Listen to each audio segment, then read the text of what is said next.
My man, Weston, I finally got you here, Wes. Thanks for coming, man. I really appreciate it. No problem, no problem. Yeah, tell me what you're doing with yourself. Obviously, it's unprecedented times. Things are crazy right now in the world. What are you doing with yourself to stay from or keep from this boredom that you have to stay indoors and you have to keep to yourself with the social distancing? What are you doing? Well, I kind of live like out here is a little bit like Texas. In the area that I live is a lot of farmland, so I either go walking with my dogs, play the video game, watch movies, make TikToks. Which this is the reason it's on my head because I was actually just What is that? What is that? We were going to get to that, but what is that? this is a silk do rag when I used to have short hair. A I'm, silk. I'm making a TikTok right now that's like oh, this is supposed to be like a hood mama, so. We've seen a lot of you guys as TikToks. What is this? The Renegade Challenge? You guys going out? Hashtag Renegade Challenge, like the kids say. I saw you and Christian Pulisic have been going at it. First things first, they're hilarious, and we appreciate it because in these kind of times, we appreciate you keeping us entertained. But you got to help Christian Pulisic out. You got to help Christian out. My man's dancing skills. What's going on? No, I gotta give him fair credit. I think those challenges, like, they're actually harder than they look. It took me also like 40 minutes to get it down. So I give him props for what he did. I know for sure he can do better because he doesn't dab like that always.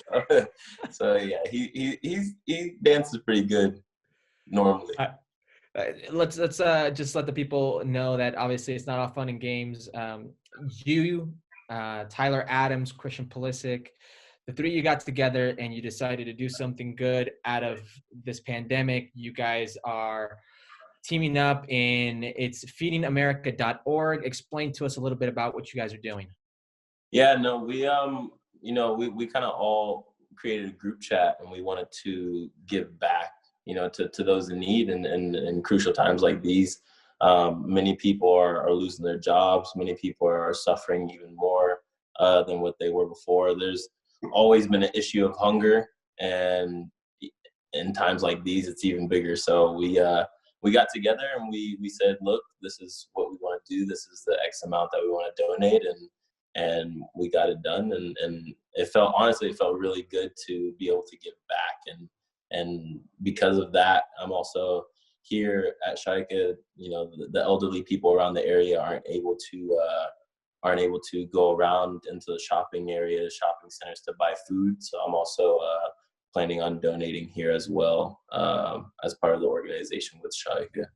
Good man. What's life like right now in your part of the world? Because we get consumed with what's going on in our own little bubble that sometimes we forget. This is worldwide. This is affecting everybody. What's life for you like?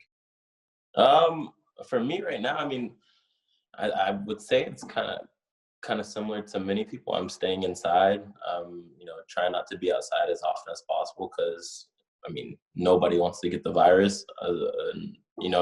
For some reason now, if I am outside or I do catch myself in a supermarket picking up little things, like I'm walking around like this so I'm doing everything I can to social distance myself from people and to get away and minimize my outings. All right, so let's get to the fun stuff now. Now, when I was researching you, it's Weston James Earl McKennie. James Earl. I thought to myself, that's pretty badass. Is he named after James Earl Jones? Is it like? Tell us a story here. Yeah, no. So my actually, I guess it's a sadder story, but my uncle passed away when he was 16 from my dad's side, and his name was James. And Earl comes from my grandpa on my mom's side. And he also passed away in, I think, some farming accident or of old age. I'd have to double check with that, but yeah, so that's where the names come from. Normally when people try and joke about it and then I tell them the story, they're like, oh. So yeah, exactly my face right now. Yeah. You spoke about Tyler Adams, Christian Pulisic, and yourself, teaming up for feedingamerica.org. It's got to get fans just excited. Fans are certainly salivating at the thought of getting as many U.S. men's national team games as possible, with U3 at the heart of it. Do you see yourselves, U3 right now, when you think big picture, as the heart and soul of the U.S. men's national team? Honestly, it's one of those things we kind of don't see it like that. We kind of see it like, okay, like we contribute and we do our part and we try and do our part as much as we can.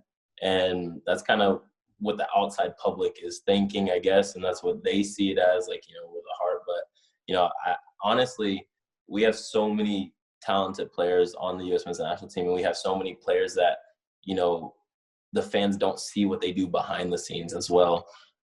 I'll shout out one of my boys on the team, Christian Pulisic. He's also a player, you know, that I look up to as well, because, you know, I'm in the middle of a game. I come in at halftime and he comes without even me asking. He comes sit down next to me and tell me what he sees and, you know, what he thinks, like, ultimate team player. Like, if many of the people could see what happens behind the scenes at national team, I think they would understand and get a better feeling for how close the group is and how connected we are.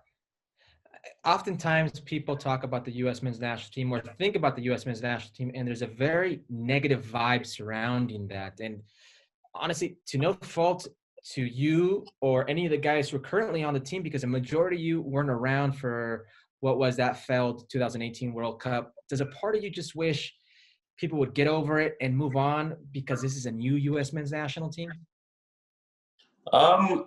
A part of me, yes, and a part of me, no, because I think that's also some type of fuel and some type of, you know, fiery fuel for the group as well. You know, whenever you see people outside, you know, saying like, oh, this, that, you know, they're not good, they're this, you know, it gives you an extra motivation. So I would honestly say no, I don't wish that they would forget it. But I also wish they did, because, you know, sometimes, like, okay, most of the guys that are here weren't even part of that group. But, you know, we win as a team, we lose as a team. Even the current guys on the national team now, we feel it, and obviously maybe not as much as the previous guys, but, you know, it comes with the work and with the effort that we put in. Absolutely. Let's talk really quickly about how you got involved in the game, because your story is quite unique. I mean, you were living in the States.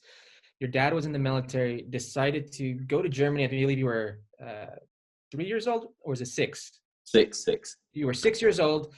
You get to the military base and they're playing soccer, and you decide, I'm going to go have a try and play. Yeah. So, like you said, it was a pretty crazy story. So when we moved there, my dad wanted us to experience the culture and everything. So we lived outside of the base, and right next to my school, or right next to my house, was a school, elementary school. And the first day that I got there, I had a softball in the trunk of the car, and we drove by the school, and I saw kids outside kicking a ball. And I was like, I've never seen soccer before at the moment, like at that time. And I didn't want to help pack out the bags and empty the boxes and stuff. So I was like, I was 6 years old, like, let me go play. So I went over to the field and I took the softball with me and I started kicking the ball against the wall. And I was like, this is hard. Like, why are they kicking a ball so hard like this? Like, and that's kind of how it started. And, you know. So it started, that's where you picked up the love for the game, and your old coach was quoted as saying that it came very natural to you. Why do you think it came so natural to you? Honestly, I think it's because of my mentality, I would say. Like, I consider myself an athlete, so I can find myself good at many sports, I think. I don't know what other people think, but I think so. But you played football growing up as well. Yeah, exactly. So, like, my family was an athletic family. So, I mean, whenever I picked up the soccer ball, like, my idea behind things and the way that I try to live is, like, if I do something, I do it to the max and I do it 100%. So I think that's why it came a little bit easy, maybe. All right. So I don't want to get too much into your time at FC Dallas, because you were at the academy and you did good things at the academy. I just want to know, before you get to Schalke, the decision to go to Europe, was there anything Major League Soccer or FC Dallas, was there anything they could have done to keep you from making that decision? Honestly, no. I don't think there was anything they could have done because, once again, one of the things I learned at the residency program in the mental conditioning coaching time is if you have an A plan, stick to your A plan and don't think about your B plan, because if you think about the B plan, you don't invest everything you have into your A. So my A plan my whole life was to go back to Europe and play, and was to go back to Germany specifically and play. So it didn't matter the X amount of dollars. It didn't matter none of that. Like, Germany for me when it came to soccer was home. So that's where I wanted to be. And, when the opportunity came, I decided to take it.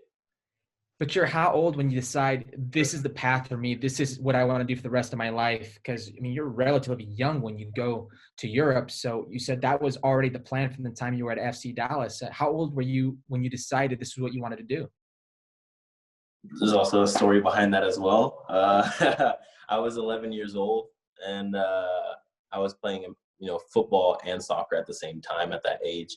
And it was a little bit rough on my body, my knees especially, because I was running from one game to the next game, playing on turf, playing on, pothole fields and everything. So I came to a point where my mom was like, Mom, like, I don't know what to decide. Like, I love football 99.8%. And she was like, well, what about soccer? And I was like, 99.9. And she was like, well, I guess you have your answer. So and then that's when I decided to stick with soccer and pursue a career in that. You obviously don't regret it. You signed with Schalke. Before we get into this big team and European adventure, how many different ways have you heard it pronounced, or mispronounced, I should say? My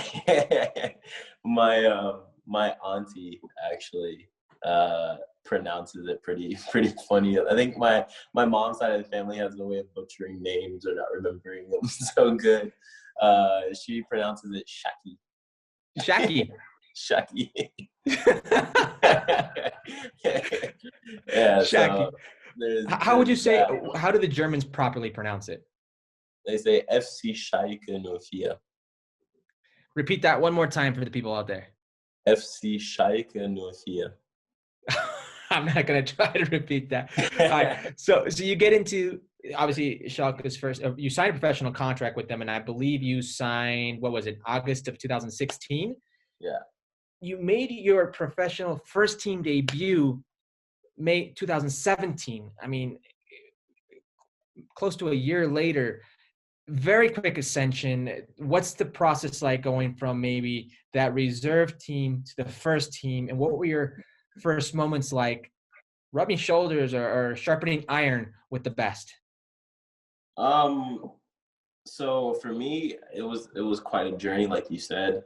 I actually came over here and signed, and I had my, I guess you could say, before I actually signed my contract, I played a game, like a test game with them, like a scrimmage against the team over here, and I played terrible. I lost about every ball I got. I gave it over, and I have a coach over here that's like a club legend, Norbert Elgart, was the U19 coach back when Ozil, Leroy Sané, Benny Herculez, like, brought them all through, Manuel Neuer, you name them. So he took me in, and he was like, Weston, there's no need to be down. We have time. We'll make it. And I was like, wow, this guy still believes in me after seeing that performance. Like, okay, I'm going to give him everything now. What did he see in you? Because you just said you played terrible and you lost every single ball. So what was it you think he saw in you?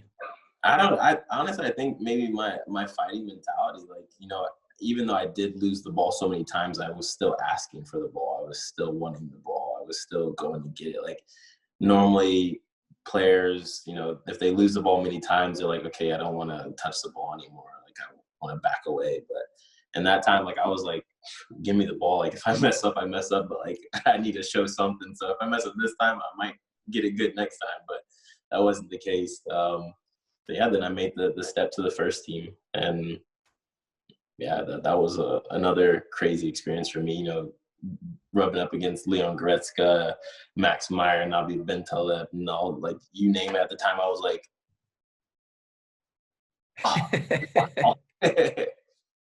So yeah.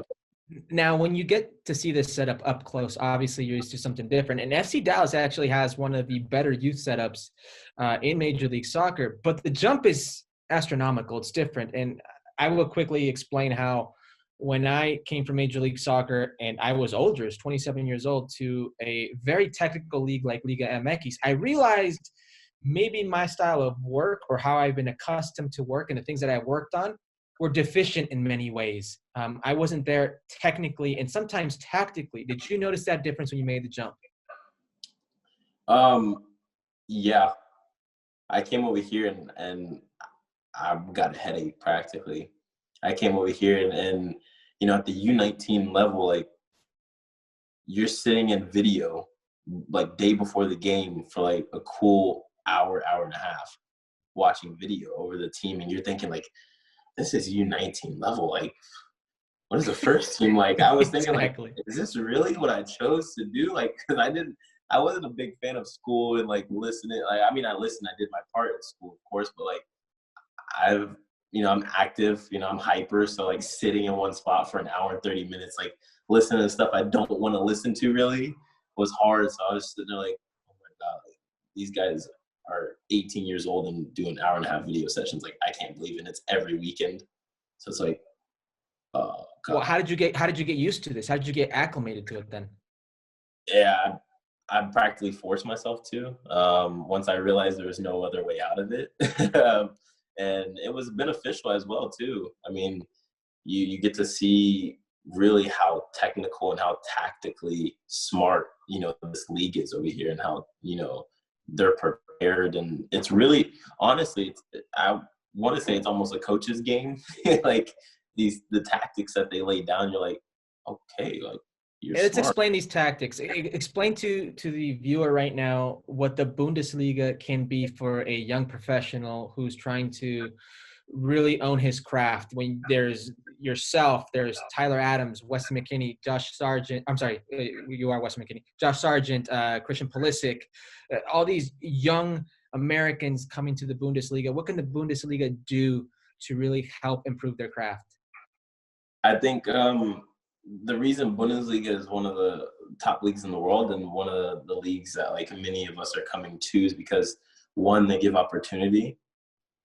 And for improving craft, I think there's no better place to be than Germany for a young player, because over here you learn discipline like real quick, professionality, work rate, like all of those come into play. And those are, if you have those three things, you can take those things and it'll benefit you whichever club you go to. So, yeah. So you come in, you sign, and you get your first team, I guess, practice or play in May of 2017, and shortly thereafter, it's the disastrous World Cup campaign that is 2018. U.S. men's national team doesn't qualify. I'm sure you saw the game against Trinidad and Tobago. Was there a part of you that was bummed, not only because you're a U.S. men's national team fan and it's your country, but that thought, man, I could have probably played in that World Cup? Yeah, of course. I mean, I was thinking to myself, I was back at home, and I remember I woke up because it was really it was a different time zone for me. I woke up here in Germany, actually, with my buddy Nick Tadagui, like in his apartment, and I ran to his room real quick, and I was like, "Yo, they didn't qualify." And he was like, "What? No, what?" And I was like, "They didn't qualify." And I was thinking to myself, like, man, like, I was hoping that I could have been one of the young guys. Normally at the World Cup, they take one or two just young guys to get experience. So I was like, okay, I was hoping I could have been one of those young guys to go and get the experience, if my luck, happened. But, it didn't. And that's how the ball rolled. So. Yeah, one of those young guys was Christian Pulisic, and one of the most heartbreaking things for a lot of fans was seeing a Christian Pulisic who had a fantastic World Cup qualifying campaign, who couldn't get there, couldn't get himself to the World Cup, and fans really felt for him. You're a friend of his. What did you feel when you saw Christian Pulisic, the image of him crying on that field? Yeah, of course it's devastating. I actually, Christian was one of my first friends on the national team, where we keep in contact, and we talk almost every day, every other day still. But it was devastating, obviously. Whenever you see any person that you've known for a long time, or someone that's even put, like, even if you don't know them and they've put in so much work into something and they don't accomplish it, you're kind of just sitting there like, damn, like, I feel bad. And like you said, for him being so young and achieving what he did, and for carrying so much of the weight that he did during the qualifying, it makes it 2 times worse. What's crazy is I just interviewed DeMarcus Beasley a little bit ago, and DeMarcus, I asked him for his all-time best U.S. men's national team 11. He already had Christian Pulisic in it. You play alongside Christian Pulisic. You get to see how good he is when you guys are in camp. What makes him so special? I think, honestly, for me, what makes him so special is that he's not afraid to try, to try what he wants to try. You won't catch me trying to make someone at midfield, or trying to snake someone at midfield. Like, you won't see me trying to do that. I'm bullying through someone or passing the ball to the side or dribbling pass or something, but not snaking. But I think his explosiveness, his desire to score goals, assist, to get on the ball, to have the ball at his feet, to play 1-2s. It's rare to get a player that has so much confidence to play and to not really care about his age. And that's what he displayed in the World Cup qualifying, I think. Yeah, absolutely. Let's get to now your national team. So they don't qualify, but the very next game, it's in European soil, and it's against Portugal, and it's a very young squad that's called up. You're one of the players that's called up. It's your first taste of the senior men's national team. Now, I look at the names on the list. If you look at actually who started, it's like CJ Sapon, Juan Agudelo, yourself, Kellen Acosta, Tyler Adams. You had Williams there in the holding midfield spot, Lija. All these players that aren't necessarily experienced players, a very young squad. What do you think going into this game? Honestly, I didn't think much. Just like, I didn't have so much in my head. I was just trying to live in the moment. I've always said it, like, when the national anthem was playing, you see me like chuckle in the middle of the national anthem, because I'm like, I'm here. Holy crap, this is happening. So I didn't have so much in my head. I was just thinking to myself, play a good game. Like, just play a good game, please. You obviously played a very good game. You ended up scoring on your debut. Walk us through that goal and how it came about and the emotions you felt when the ball hit the back of the net.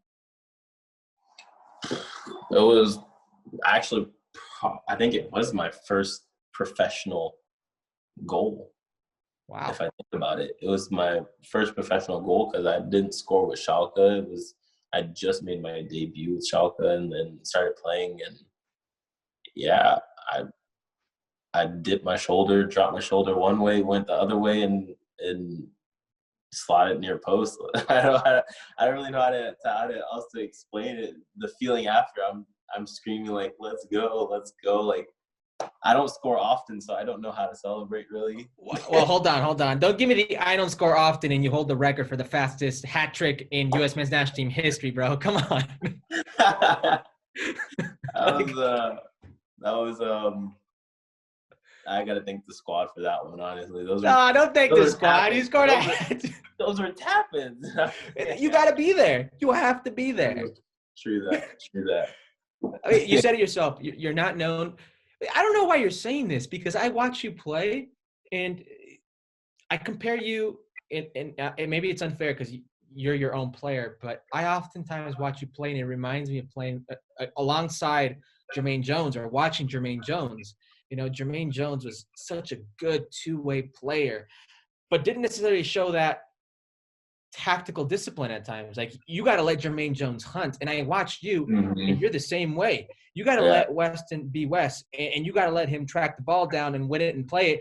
And then you got to let him, well, see if he can get in the box.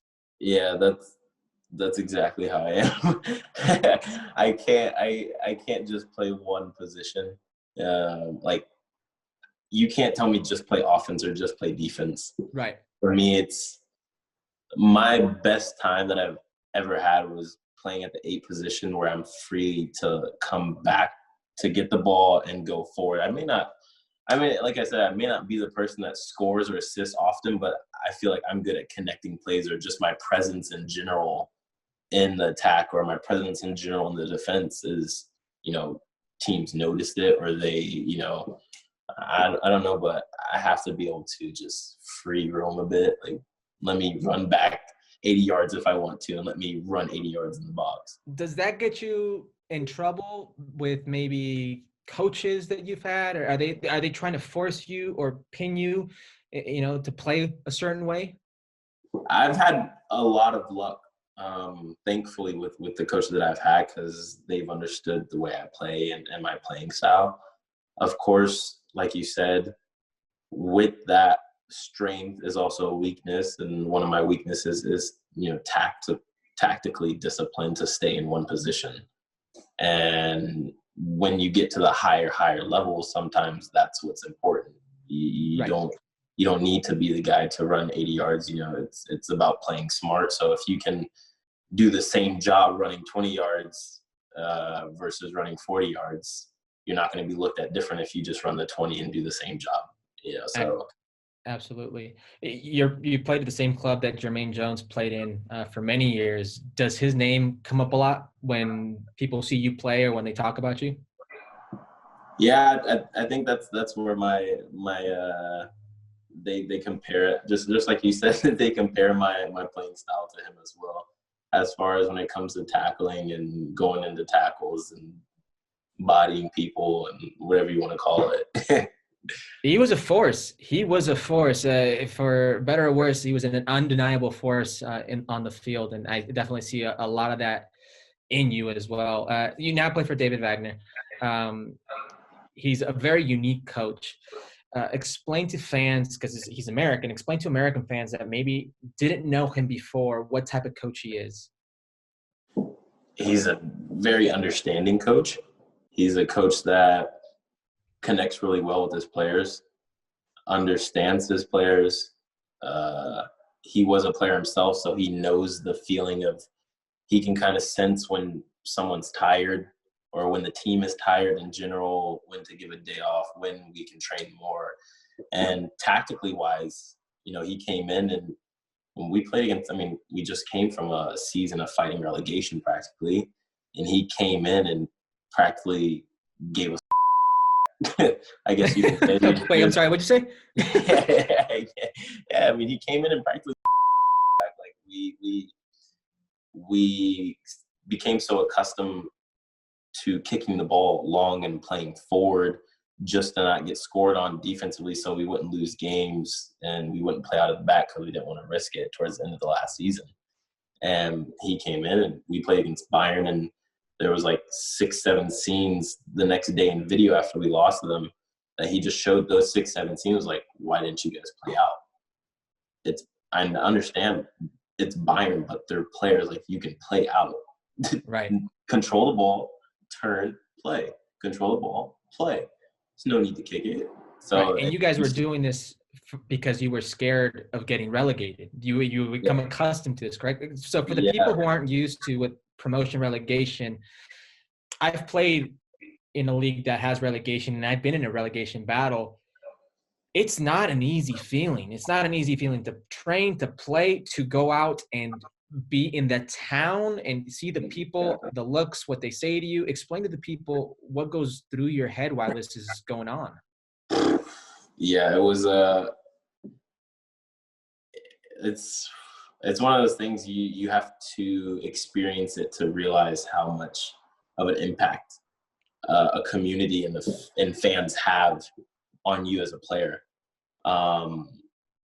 Schalke is a in a city that lives, breathes, sleeps soccer, and not just soccer in general, but the club in general. There was a game I remember we lost. I was up in the stands, and due to injury, we lost against Dusseldorf 4-0 last year. And I was walking. You kind of have to. One of the things you have to walk kind of down and around the stadium on the outside, like where all the fans are, to like go to the parking, like where your cars park normally. So you're walking through all the fans, and I'm walking through like my hood up, and I get to my car, and you just see like the ultras, or just 30 fans like lined all outside of like around the gate of the parking car, like parked cars, and they're sitting there like, you guys don't love Schalke, you guys are fighting, like what are you guys doing, this, that, you guys should all go, leave. And you're sitting there like, just last year you guys were all on our side, when Right. we came second. And I kind of let it get to my head, and I was sitting there, I was like, you guys want me to leave? I'll leave.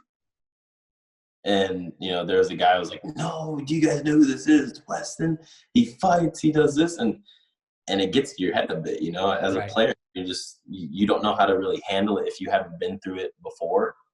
And I had just, think I was 18, just played a season, where I thought, oh my God, like this team, we're just going to be the same thing next season too. And it was my first full pro career, and I came second place in the Bundesliga. We haven't done that in many years. And then to drop drastically the next season, fight relegation, I got the best of both worlds in 2 seasons. So I was nervous, really. Yeah, it's a scary thing, the fandom just around the sport, and you play in a town and a team that has one of the biggest rivalries in the world with Borussia Dortmund. Explain the feeling, the good and bad, that comes with playing in a rivalry game of that magnitude. The only 2 feelings it is either you come out feeling amazing or you come out feeling it's one or 2 ways. Leading up to the game, do you go out to dinner midweek?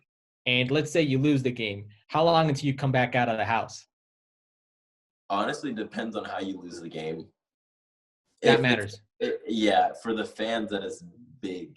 If you win a game and you guys, the whole team, didn't show that you fought, but you win 1-0, like you could still get booed. So if you play against Dortmund and it comes 2-1 and they saw you guys gave everything that you had, they're not going to be upset. So obviously that's because the players, the team, are a representation of the town. A town like Schalke, which was a coal mining town, is more hardworking people. Yeah. So that's what they want the team to be a reflection of, correct?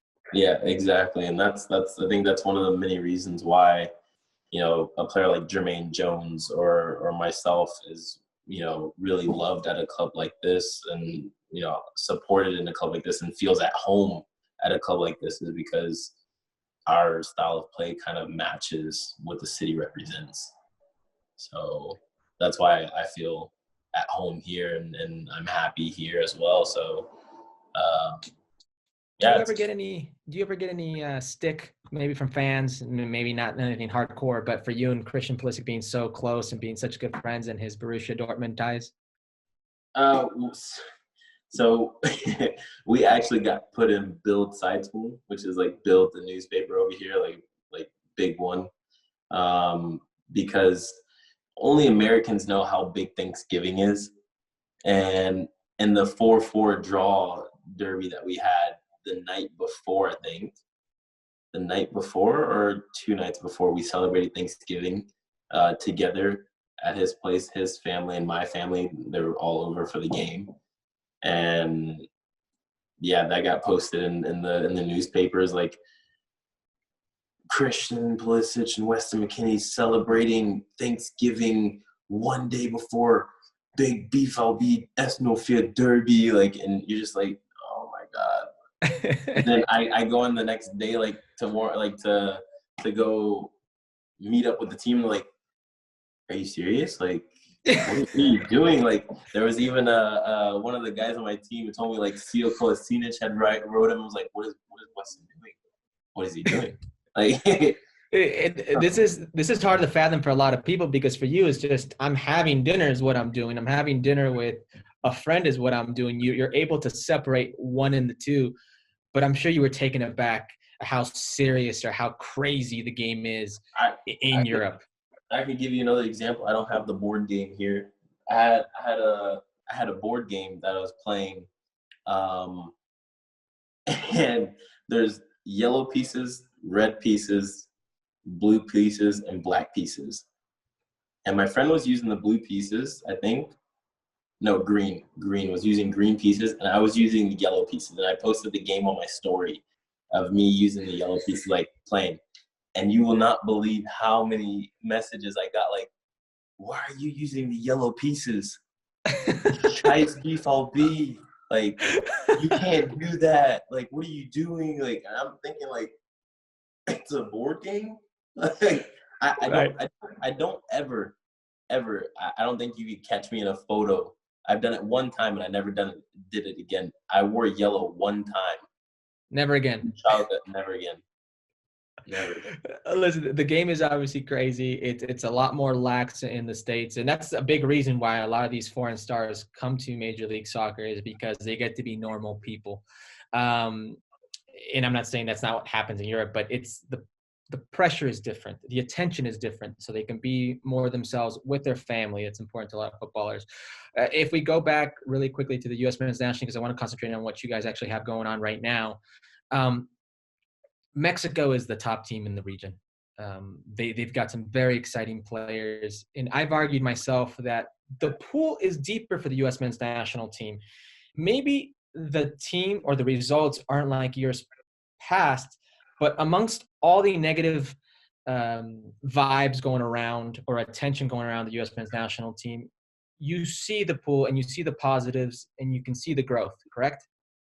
Yeah, I think it also, I'm not a big fan at all when it comes to using age as a I don't like the word excuse, but as an excuse, because I think either you have it or you don't, and you can work for it or not.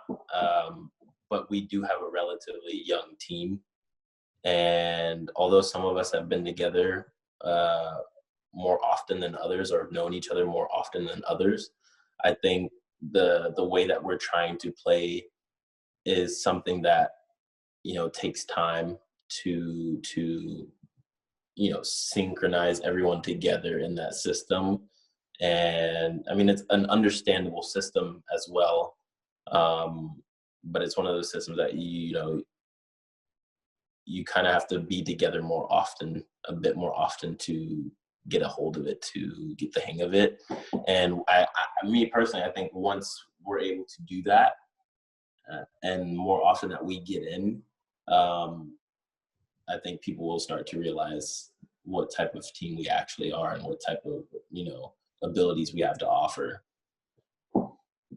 So my last national team question for you is, you see guys like Tyler Adams, you see Christian Pulisic, you see a Josh Sargent, a Gio Reyna, yourself, Serginho Dest.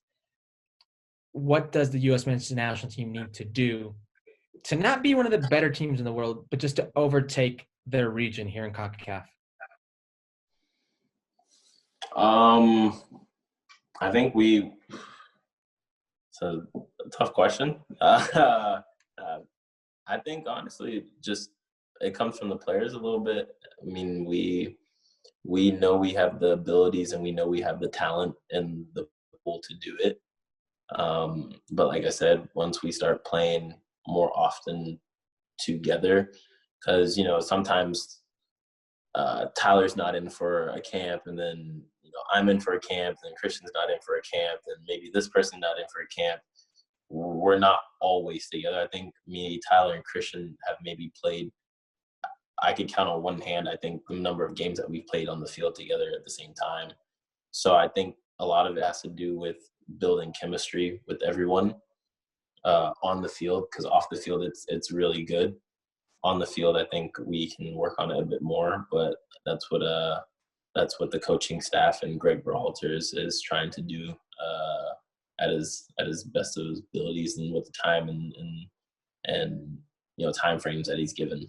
Listen, my man, I appreciate your time. It's been a lot of fun. I appreciate you taking the time. I know you got a busy schedule. You got a home gym set up, and you're trying to stay in shape, and it's late for you right now. I appreciate you, my man.